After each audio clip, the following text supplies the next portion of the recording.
जय हिंद दोस्तों, आज की इस नई वीडियो पे आप सभी का स्वागत है। उम्मीद करते हैं आप सभी लोग बढ़िया होंगे। आज की इस नई वीडियो के माध्यम से हम आपके लिए लेकर आ गए हैं बीए 5 सेमेस्टर एग्जाम 2025-26 के लिए इकोनॉमी यानी कि अर्थशास्त्र। आपके पेपर का नाम है इकोनॉमिक ग्रोथ एंड डेवलपमेंट, जिसका पेपर कोड है ECO 302। तो आइए हम इसके कुछ मोस्ट इंपोर्टेंट प्रश्नों को देखते हैं जो कि यहाँ से परीक्षा में आपके बार बार प्रश्न रिपीट होते हैं। क्वेश्चन नंबर पहला है, निम्नलिखित में से कौन नेल्सन के निम्न स्तरीय संतुलन पास सिद्धांत का समीकरण नहीं है? इनमें से कौन नेल्सन के निम्न स्तरीय संतुलन पास सिद्धांत का समीकरण नहीं है? तो आपका राइट आंसर होगा पूर्ण रोजगार का समीकरण। और ये बाकी आय का वितरण का समीकरण, विनियोग का समीकरण, ये दोनों है, लेकिन पूर्ण रोजगार का समीकरण इनमें से नहीं है। क्वेश्चन नंबर दूसरा है, निम्नलिखित में से कौन विकासशील देशों का घटक नहीं है? इनमें से कौन विकासशील देशों का घटक नहीं है? तो आपका राइट आंसर होगा ऑप्शन नंबर बी, पूंजी निर्माण की उच्च दर।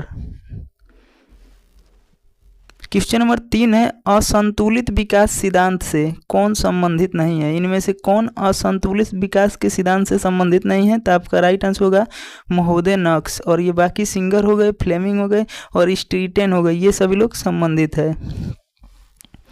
क्वेश्चन नंबर 4 है, economics theory and under development regions नामक पुस्तक के लेखक कौन है? तो आपका राइट आंसर होगा जी मिर्डाल। क्वेश्चन नंबर 5 है, निम्नलिखित में से कौन एक लेविस के मॉडल की मान्यता नहीं है? इनमें से कौन एक लेविस की मॉडल की मान्यता नहीं है? तो आपका राइट आंसर होगा ऑप्शन नंबर बी, जीवन निर्वाह के क्षेत्र में श्रम की आपूर्ति बोलोचदार है। और ये बाकी हो गया क्षेत्रीय अर्थव्यवस्था और अधिशेष पुनर्निवेश, ये सभी उनके मॉडल की विशेषता है। क्वेश्चन नंबर 6 है, उत्पादन फलन की अविभाज्यता संबंधित है, किससे संबंधित है? तो आपका राइट आंसर होगा ऑप्शन नंबर डी, आर रोडॉन से संबंधित है।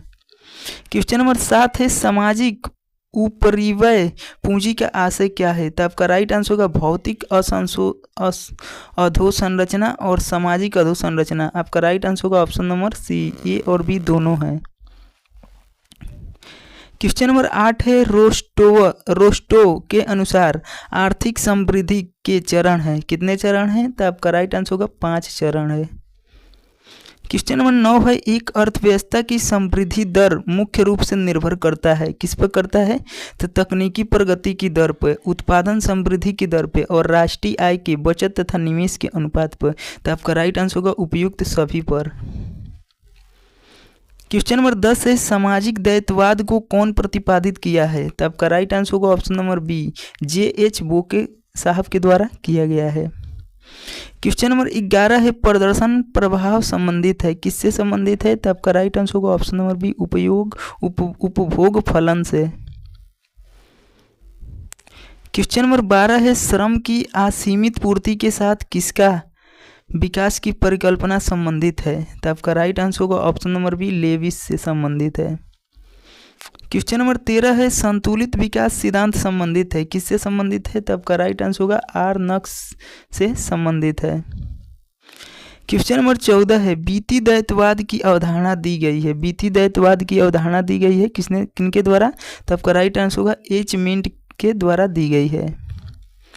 क्वेश्चन नंबर 15 है, स्थिर बचत आय अनुपात की मान्यता संबंधित है, किससे संबंधित है? तो आपका राइट आंसर होगा option number C, Harrod Domar model से संबंधित है। क्वेश्चन नंबर 16 है, पूंजी उत्पाद अनुपात का उच्चतम स्तर पाया जाता है, कहाँ स्तर पाया जाता है? तो आपका राइट आंसर होगा विकासशील अर्थव्यवस्था में। क्वेश्चन नंबर 17 है, सभी क्षेत्रों में एक साथ निवेश की जरूरत होती है, क्या जरूरत होती है? तो आपका राइट आंसर होगा संतुलित विकास की रणनीति में। क्वेश्चन नंबर 18 है, आयातित सामाजिक प्रणाली संबंधित है, किससे संबंधित है? तो आपका आंसर होगा पूंजीवाद से, समाजवाद से और साम्यवाद से। तो राइट आंसर होगा उपयुक्त डी, सभी से। क्वेश्चन नंबर 19 है, निम्नलिखित में से कौन सामाजिक दायित्ववाद की विशेषता नहीं है? इनमें से कौन सामाजिक दायित्ववाद की विशेषता नहीं है?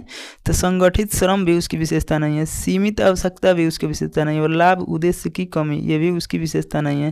तो आपका राइट आंसर होगा ऑप्शन नंबर डी, उपयुक्त में से कोई नहीं। क्वेश्चन नंबर 20 है, ब्याज दर अंतर विद्यमान है, तो आपका राइट आंसर होगा ऑप्शन नंबर बी, बीती दायित्ववाद में।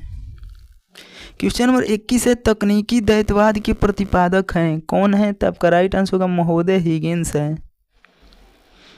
क्वेश्चन नंबर 22 है, बोके के अनुसार द्वैतवाद समानार्थी है, किससे समानार्थी है? तो आपका राइट आंसर होगा पूर्वी देशों के समानार्थी है। क्वेश्चन नंबर 23 है, साधन उपलब्धता में अंतर संबंधित है, तो आपका राइट आंसर होगा तकनीकी द्वैतवाद से।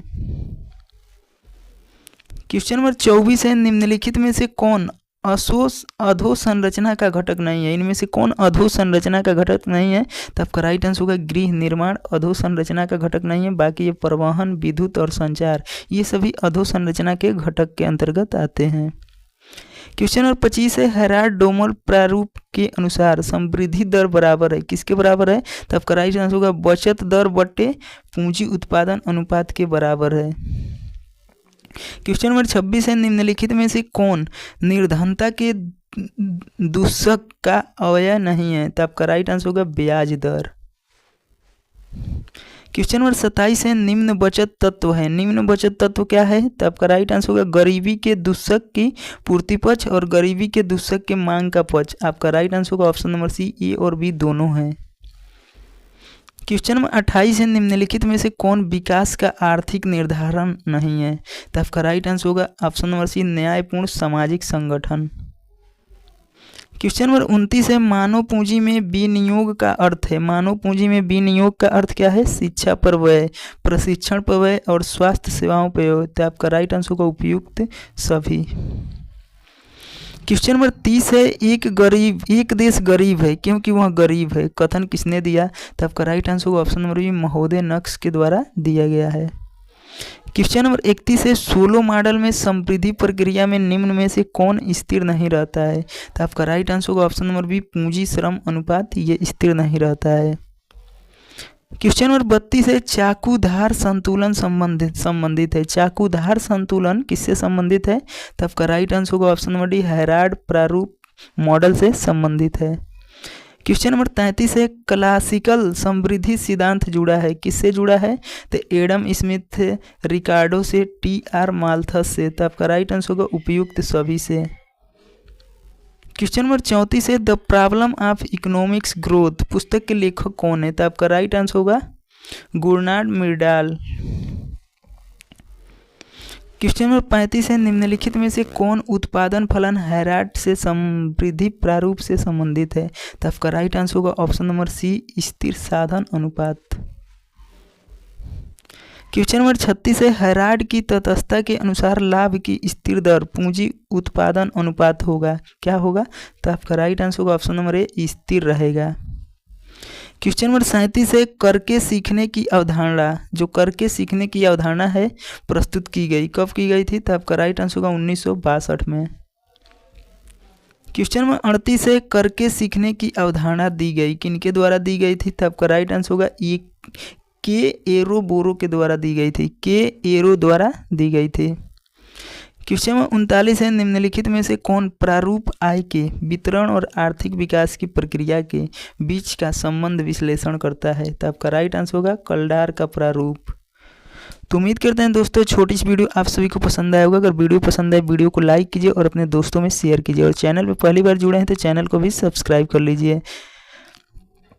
तो मिलते हैं फ्रेंड्स नेक्स्ट वीडियो में, तब तक के लिए जय हिंद।